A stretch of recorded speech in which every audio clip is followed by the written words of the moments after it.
اس پہ یہ اثر انداز ہو سکتا ہے یا اس کی وجہ سے تحریک مزید تیزی سے چلے گی؟ جی نہیں، اثر انداز بالکل نہیں ہو سکتا جی. میں یہ سمجھتا ہوں کہ جو میرا اپنا نقطہ نظر ہے کہ سیاسی تحریکیں اس قسم کے فیصلوں سے نہیں رکتی. پنجاب اسمبلی میں ایک احمد خان کے نہ ہونے سے کیا فرق پڑے گا؟ 105 ممبر تو موجود ہیں. پھر اگر یہ دہشت گرد، تو پھر 95% لوگ دہشت گرد ہیں جو خان کے ساتھ کھڑے رہے.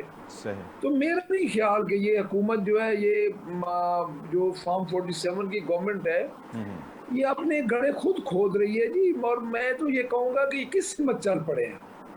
یعنی آپ لوگوں کو فیصلوں کے ذریعے، آپ لوگوں کو کنوکٹ کروا کے، آپ اس طرح کے، اللہ کی ذات، اللہ کی لاٹھی بڑی بے آواز ہے جی. صحیح. اور ہم کھڑے ہیں اپنے لیڈر کے ساتھ، انشاءاللہ گج گج کے جی ساتھ کھڑے ہیں. اور ٹھیک ہے. انشاءاللہ تعالی ہمارا جینا مرنا عمران خان کا، ویسے بھی میاں والی کے حوالے سے تو ہمارا جو میاں والی کے لوگ ہیں، ہم تو ویسے بھی ہمارا یہ فرض ہے کہ ہم خان کے ساتھ کھڑے ہوں جی. اور ہم کھڑے ہیں انشاءاللہ. صحیح. جی انشاءاللہ جی تعالی. ٹھیک ہے. اچھا مظہر برلا صاحب آپ نے، جی ٹھیک ہے، اچھا مظہر برلا صاحب آپ نے بھی ایک کیس کی یاد دہانی کرائی ہے راجہ قمر اسلام صاحب کو. وہ بالکل بڑا مشہور کیس ہے. تو یہ سیاسی بنیادوں کے اوپر کیس پاکستان میں کب تک بنتے رہیں گے؟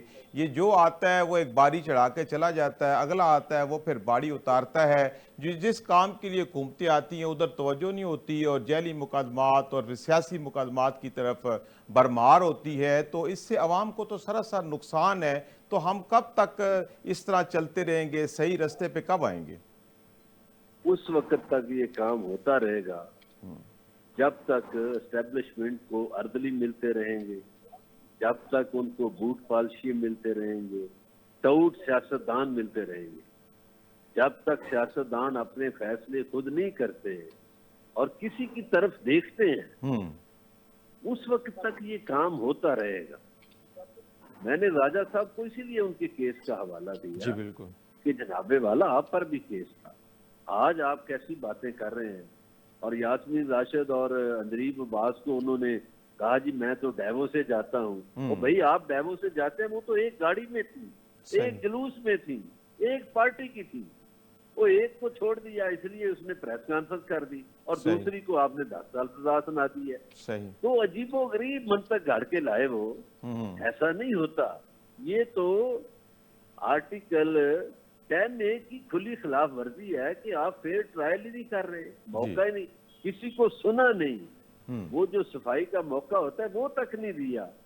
اور اتنی جلدی تھی کہ رات کو 9-10 بجے انصاف کے لیے یہ بحثیں ہوتی رہیں، اور اس میں گواہان جھوٹے ثابت ہوئے. صحیح. لیکن یہ ان کو تو پھر یہ اس کو تو پھر چیلنج کر دیا جائے گا، جیسے احمد خان بچٹ صاحب کہہ رہے ہیں کہ ہم آگے اس کو چیلنج کریں گے. احمد خان بچٹ صاحب، مظہر برلا صاحب نے بڑی اہم بات کی ہے کہ جب سیاستدان اپنا فیصلہ خود نہیں کریں گے، خود مضبوط نہیں ہوں گے، تو اس طرح پھر ان کے بارے میں اس طرح کے فیصلے ہوتے رہیں گے. تو بات تو ٹھیک ہے کہ سیاستدان مضبوط ہوں اور ان کے جو اپنے اختیارات ہیں ان اختیارات کے اوپر خود سے عمل کریں اور اپنے وجود کو ثابت کرائیں. تو ایسا کیوں نہیں ہے کہ جو بھی سیاستدان آتے ہیں کمزور ہوتے ہیں، پھر دیگر اداروں کا ہاتھ چل پڑتا ہے ان کے اوپر؟ جی ڈیفینیٹلی. میں تو فلور آف دا ہاؤس میں بھی کئی دفعہ کہہ چکا ہوں جی کہ آپ لوگوں کو خود فیصلے کرنے چاہیے اور سیاسی مذاکرات بااختیار کرنے چاہیے. سیاسی جماعتوں کو بیٹھنا چاہیے. دیکھیں ان چیزوں سے جماعتیں نہیں ختم ہوتی. پیپلز پارٹی آج دن تک ختم ہو سکی ہے؟ کتنا ظلم کیا گیا ہے. ایون یہ نون خود جو ہے، یہ اسٹیبلشمنٹ کے اس وقت مشرف کے دور میں آپ خود دیکھ لیں، جماعتیں کبھی پاکستان جی بالکل آپ کی بات ٹھیک ہے کہ جماعتیں جو ہیں اس طرح کے انتقامی اقدامات سے کبھی ختم نہیں ہوتی. مظہر برلا صاحب کتنا ضروری ہے اس وقت پاکستان میں سیاسی ہمانگی کا ہونا، چونکہ ہم معاشی طور پہ بھی بڑے کمزور ہیں اور ہمیں بڑی سٹرگل کرنی چاہیے ہمیں اپنے ملک کو آگے لے جانے کے لیے، چونکہ جب تک ہم معاشی طور پہ مستحکم نہیں ہوں گے اور تب تک نہیں ہوں گے جب تک سیاسی طور پہ مستحکم نہیں ہوں گے. تو ایک دوسرے کے اوپر کیسز بنانے کے اس مسئلے سے نکل کر ہم کس طرح سے آگے جا سکتے ہیں اور ہم سب ملک کی بہتری کے لیے یکجا ہو کے کوئی اچھا کام کر سکتے ہیں؟ دیکھیے جس وقت تک صاف شفاف الیکشن نہیں ہوتے، ہوں جس وقت تک جعلی قیادتیں مسلط کرنے کا رواج ختم نہیں ہوتا، سیاسی استحکام نہیں آ سکتا۔ اگر آپ یہ سمجھیں کہ یہ جی جو حکمران ہیں ان کو پاکستان کے لوگ تسلیم کر لیں، جی جی تو پاکستان کے لوگوں نے تو ان کو ووٹ ہی نہیں دیا، وہ صحیح۔ کیسے تسلیم کر لیں؟ ہوں لوگوں کے ووٹ کے حق پہ ڈاکہ ڈال کر حکومت بنائی گئی ہے۔ ہوں اب اس کا حل یہی ہے کہ آپ نئے الیکشن کی طرف جائیں، ہوں صاف شفاف الیکشن ہو صحیح۔ اور اس میں کسی کی مداخلت نہ ہو، ہوں اور تمام پارٹیاں اس میں حصہ لے آزادانہ طور پر۔ صحیح۔ یہ نہیں کہ کسی کا نشان چھین لو، ہوں کسی کے امیدواروں کو اغوا کر لو، کسی صحیح۔ کے تجویز کنندگان یا تائید کنندگان کو اغوا کر لو، اس صحیح۔ طرح نہیں۔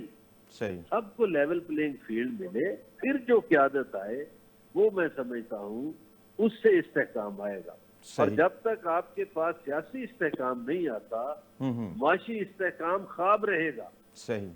اور سماجی استحکام بھی خواب رہے گا۔ آپ صحیح۔ کے سماج میں اتنی برائیاں ہو رہی ہیں، کیوں ہو رہی ہیں؟ اس لیے کہ سیاسی استحکام نہیں۔ جی بالکل صحیح کہہ آپ رہے ہیں کی معیشت جو ہے وہ ہچکولے کھا رہی ہے، اس لیے آپ کہ سیاسی کہ استحکام آپ کے نہیں یہاں ہے۔ سیاسی استحکام نہیں، صحیح۔ کوئی سرمایہ کاری یہاں کر نہیں رہا۔ جی بالکل، کوئی کیونکہ کیوں سیاسی کرے؟ استحکام نہیں، آپ کی بات بالکل ٹھیک ہے، جب تک سیاسی استحکام نہیں ہوتا تو ملک آگے نہیں بڑھ سکتا۔ ملک احمد خان بچٹ صاحب عمران خان کے بیٹوں نے رچرڈ گرینیل سے بات کی ہے۔ اچھا صاحب نہیں ہے، ملک احمد خان صاحب نہیں ہے، یہی سوال آپ سے ہے۔ مظہر برلاس صاحب کی عمران خان کے بیٹوں کی رچرڈ گرینیل سے ملاقات ہوئی ہے، تو آپ کیا سمجھتے ہیں کہ اس طرح کی جو لابینگ ہے یہ پی ٹی آئی کے لیے کوئی سکھ کا سانس لا سکتی ہے، کوئی معاملات بہتر کرنے میں مدد مل سکتی ہے؟ یہ پہلے بچر صاحب جواب دیں گے یا میں نے؟ بچر صاحب چلے گئے ہیں، ہمارے ساتھ ہے نہیں، ان کا رابطہ اچھا۔ منقطع ہو گیا۔ دیکھیے یہ جو اوورسیز پاکستانی ہے، جی اب اس کو خوش قسمتی کہیں یا جو بھی کہیں، پی ٹی آئی والے اس کو خوش قسمتی کہیں جی کہ اوورسیز پاکستانیوں کی اکثریت جو ہے وہ عمران خان کے ساتھ وابستہ ہے۔ صحیح۔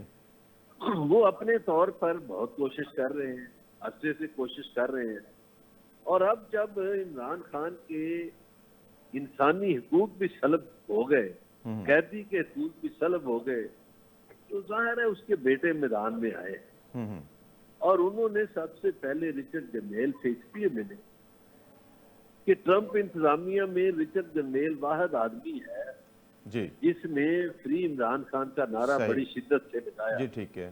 اور کل بھی جو اس نے تصویر ٹویٹ کی ہے جی جی وہ اپنائیت کے اظہار کے ساتھ کی ہے۔ صحیح۔ پاکستان میں انٹرنیشنل دباؤ کوئی پہلی دفعہ نہیں آئے گا، اس سے پہلے بھی آتا رہا۔ کیا لوگ بھول گئے ہیں کہ پرویز مشرف نے جو نواز شریف کو چھوڑا تھا، باہر جانے دیا تھا تو کسی انٹرنیشنل قوت کے کہنے پر، صحیح۔ پھر جب بے نظیر بھٹو اور نواز شریف پاکستان آئے تو وہ بھی کسی انٹرنیشنل قوت نے مذاکرات کروائے تھے۔ صحیح۔